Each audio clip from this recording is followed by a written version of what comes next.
Friends, welcome back my channel. आज मैं आपके साथ शेयर कर रही हूँ बहुत ही टेस्टी और बहुत ही यमी रेसिपी, फारा की रेसिपी, जिसे दाल पीठा भी कहा जाता है। बहुत ही जल्दी बन जाती है और यहाँ पे आज मैं आपके साथ शेयर कर रही हूँ 2 टाइप्स ऑफ फारा, जिसे आप बना सकते हैं घर पे सिंपल तरीके से। बहुत ही इजी और बहुत ही टेस्टी बनते हैं और दोनों ही तरीका बहुत ही इजी है। तो चलिए इसे स्टार्ट करते हैं रेसिपी को। सबसे पहले आधे घंटे पहले मैंने मूंग दाल को भिगो दिया था। आप इसकी जगह चना दाल भी ले सकते हैं। अब मैं इसको मिक्सी जार में डाल के पीस लूंगी।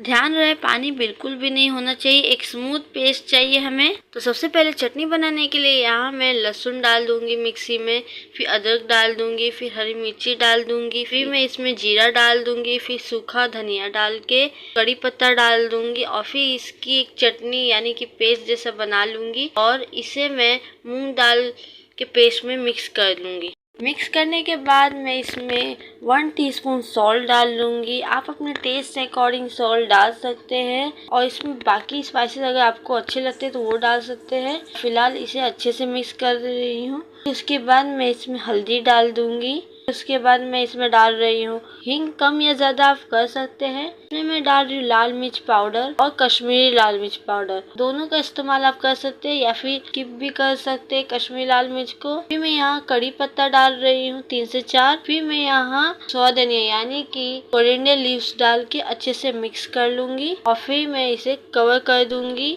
10 से 15 मिनट।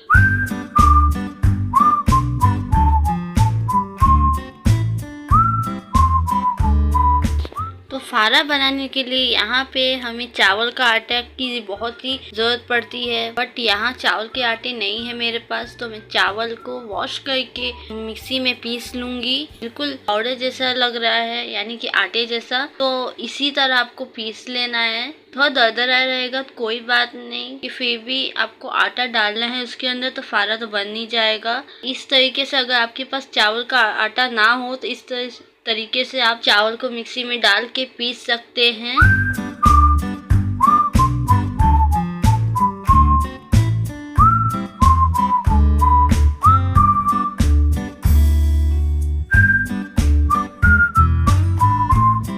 तो अब मैं यहाँ डो तैयार कर रही हूँ फारा के लिए। तो सबसे पहले मैं यहाँ गेहूं का आटा ले रही हूँ और फिर जो हमने अभी चावल का आटा बनाया यानी कि पाउडर, वो मैं ले रही हूँ और अच्छे तरीके से मैं पहले दोनों को मिक्स कर लूंगी। के बाद मैं यहाँ इसमें नमक डाल दूंगी स्वाद अनुसार यानी कि 1 टीस्पून। फिर मैं इसमें ऑयल डालूंगी 4 टीस्पून और इसको इस तरह से मैं मिक्स कर लूंगी। आपको पानी थोड़ा डाल के इसे मिक्स करना है, एक साथ डाल देंगे तो गीला हो जाएगा। तो हमें गीला नहीं करना है, एक परफेक्ट और सॉफ्ट डो तैयार करना है।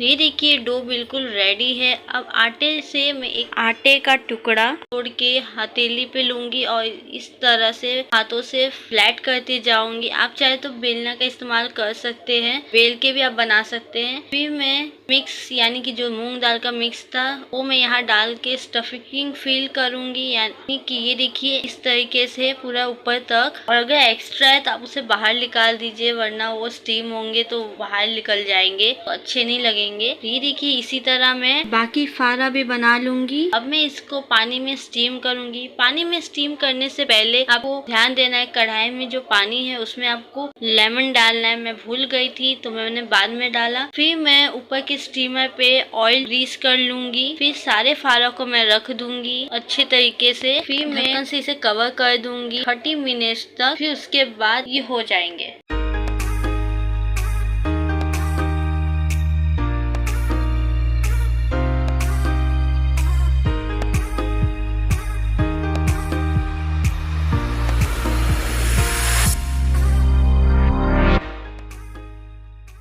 तो ये देखिए स्टीम फारा बिल्कुल रेडी है, बहुत ही टेस्टी लग रहा है। तो मैं सारे फारे निकाल लूँगी, बहुत ही अच्छी तरीके से स्टीम हुए हैं। तो अब चलते हैं फारा को फ्राई करने के लिए।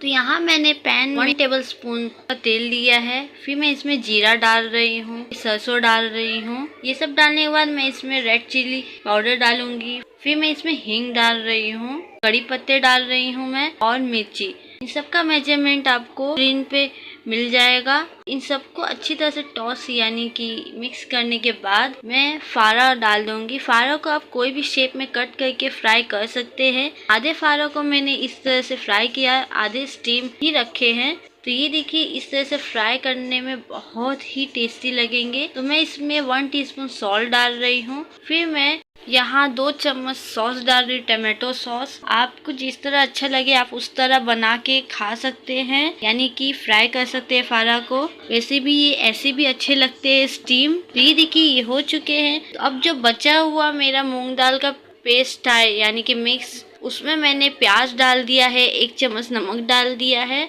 और यहाँ ऑयल रख दिया है हीट होने के लिए। अब सारे जो मिक्स है उनको मैं पकोड़े उनके तलूंगी। तो वो मैं थोड़े थोड़े यहाँ एक एक करके डाल रही हूँ। अगर आपके पास इसी तरह मूंग दाल या चने दाल के मिक्स बच जाए तो आप इसी तरह पकोड़े भी तल सकते हैं, या फिर इन पकोड़ों को स्टीम करके भी खा सकते हैं, बहुत ही टेस्टी लगेंगे फिर भी। तो यहाँ पे आप देख सकते हैं पकोड़े एक साइड से गोल्डन हो चुके हैं। अब मैं इसे टर्न कर रही हूँ और दूसरी साइड भी इसी तरह मैं गोल्डन कर लूंगी पकोड़ों को।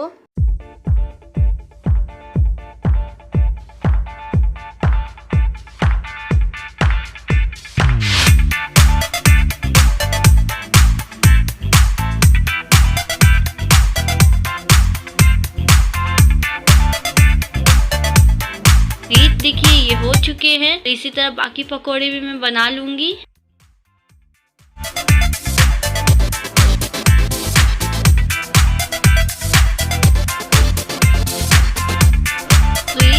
रेडी है सर्व के लिए सारे स्नैक्स, यानी कि फारा, पकोड़े और फ्राइड फारा भी। स्टीम फारा तो है ही।